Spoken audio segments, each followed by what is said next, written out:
Good morning. I'm going to go ahead and take this time to look a little bit closer to the stock market crash of 1929 and the Great Depression. Again, make sure that you've definitely read chapter 24 and chapter 25, because some of those questions that you'll see on the quiz and the exam, they'll be a little bit more specific.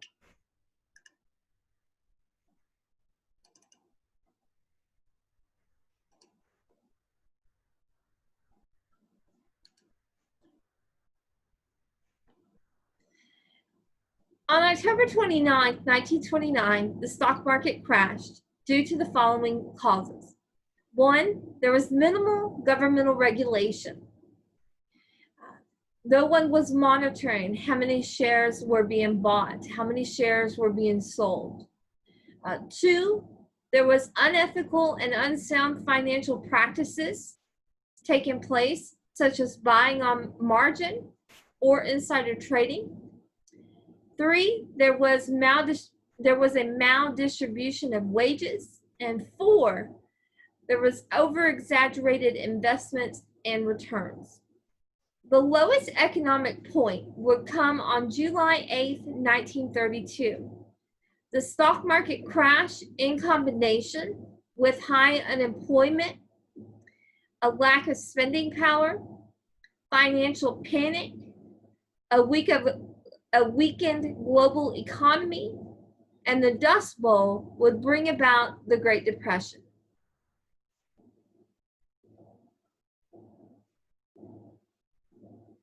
President Herbert Hoover, who had just came into office a few months prior to the stock market crash, would find himself to be the scapegoat for the stock market crash and for the Great Depression. Hoover's efforts to provide relief to the American people would either come too late to do anyone any good or prove to be ineffective. Prior to the Hoover administration, Herbert Hoover had quite the reputation. In his own right, he was a very successful businessman. He had always been a strong supporter of progressive legislation. During the First World War, he was in charge of making sure that there was adequate food supplies for the troops overseas. And he even led a program that would help Americans get out of the sticky situations in continental Europe during the war. So he had quite the reputation going into his presidency, but within a few months of his presidency, his political downfall would begin.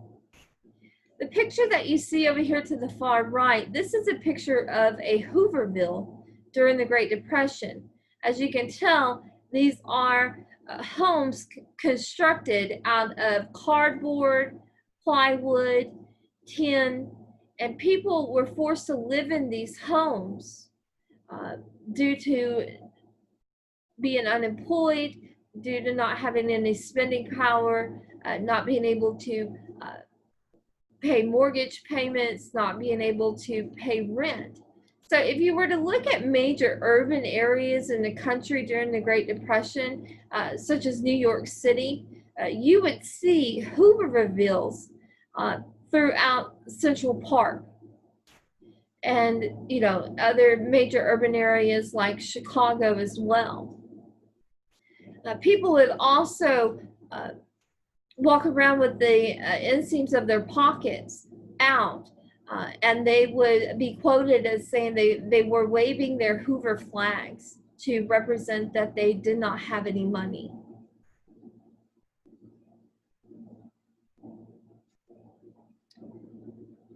Franklin D. Roosevelt would win the presidential election in 1932, and he would be re-elected for 3 more terms. Roosevelt would die during his 4th term towards the end of the Second World War. Regarding the Great Depression, Roosevelt and his administration began to propose federal initiatives that would provide 3 things: They would stabilize, they would restore, and they would provide relief, much needed relief. Whenever the Roosevelt administration began, you could clearly see that the responsibility of handling the Great Depression shifted from the states, so on an individual level, to the federal government, to on a national level. The beginning of the Roosevelt administration, although a very difficult time for the country, would also represent one of the most creative times in American history. The federal government had a large and difficult task.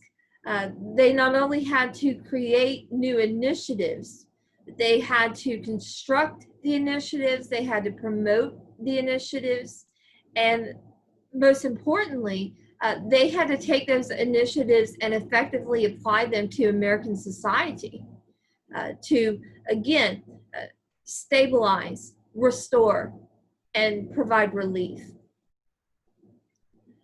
Roosevelt would personally introduce each initiative to every American citizen by using one of the most popular forms of technology at that time, the radio. The majority of Americans owned a radio during the 1930s. And through Roosevelt's fireside chats, he would introduce all of his initiatives to the American people. So he would be able to reach out to each American after a long, hard day of maybe standing in a line with several other hundreds of Americans and waiting for a job that might not come for that day. After a long, hard day of waiting for a job, not getting a job, and not being able to put bread on their family's table to feed their family. So through these fireside chats, he would be able to reach out to the American public and let the American public know that, he understood that they were going through a very difficult time, that the entire country was going through a very difficult time. But he also made sure to tell them that the country would get through this. Don't lose hope, to continue fighting, and the country would get through this. Through those fireside chats, he could tell the American people about these new initiatives. He could tell the people that this is what the initiative is going to do for you. These are the benefits for the American people from the TVA or from the Agricultural Adjustment Act, the AAA, the TVA, the Tennessee Valley Authority. And by telling them how they were going to benefit from these initiatives, he could convince them to reach out to the representatives in the House, to reach out to their senators in the Senate, and tell them that they needed to pass these initiatives, pass these pieces of legislation. So the fireside chats proved to be very, very effective for FDR. Now, the New Deal and the Second New Deal, they're basically the umbrellas of all of these different federal initiatives. The New Deal would represent Roosevelt's first 100 days in office, and then the Second New Deal would represent the initiatives that he put forth after that first 100 days. Next, we move to the Security and Exchange Commission. As noted, one of the causes of the stock market crash was a lack of federal regulation and the use of unsound or unethical financial practices, such as buying on margin or insider trading, which is highly illegal today. To ensure that this would not bring about another economic crisis, to ensure that a lack of regulation would not bring about another economic crisis, The Security and Exchange Commission was the government's attempt to really rein in Wall Street and ensure that their government was regulating the stock market. They were monitoring how many shares were being bought, how many shares were being sold, and they were looking for any type of unsound or illegal financial practices that were taking place to make sure that they could identify them and remove them from the process. The Public Works Administration provided employment to people, which in turn would give people spending power. So as they are working, they are earning money, and then the American people can turn around and take that money and reinvest that into the stock market.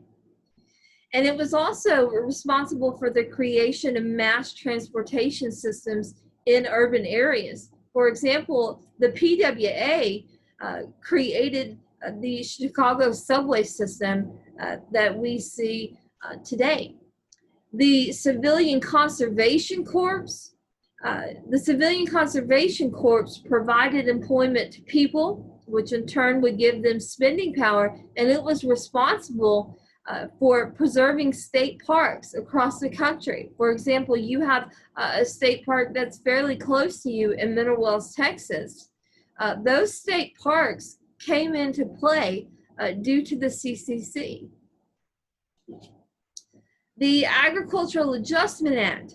The Agricultural Adjustment Act was tasked with inducing scarcity among agricultural crops throughout the nation in order to drive up the cost of commodities on the market. Prior to the stock market crash, the price of commodities was extremely over-exaggerated. And after the stock market crash, the price of commodities was extremely under-exaggerated. By inducing scarcity, the relationship between quantity and demand, by inducing scarcity and looking at the relationship between quantity and demand, you could easily see how the price of commodities would slowly come up as the amount of commodity was limited. The federal government simply paid farmers not to cultivate their land, not to milk their dairy cows. Many farmers, including my great-grandparents, understood that once the economy came back after the Great Depression, that they would never get the returns that they had prior to the stock market crash in 1929. Those farmers, like my great-grandparents, they held on to assets, and in many situations, they hid assets from the federal government to sell their assets along with their commodity, which in this case was milk, to try to get more money back after the stock market came back.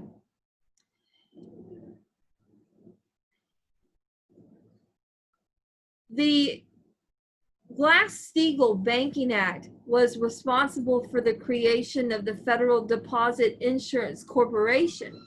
After the stock market crash in 1929, millions of Americans lost all confidence in the banking system. Some even resorted into keeping their money out of banks.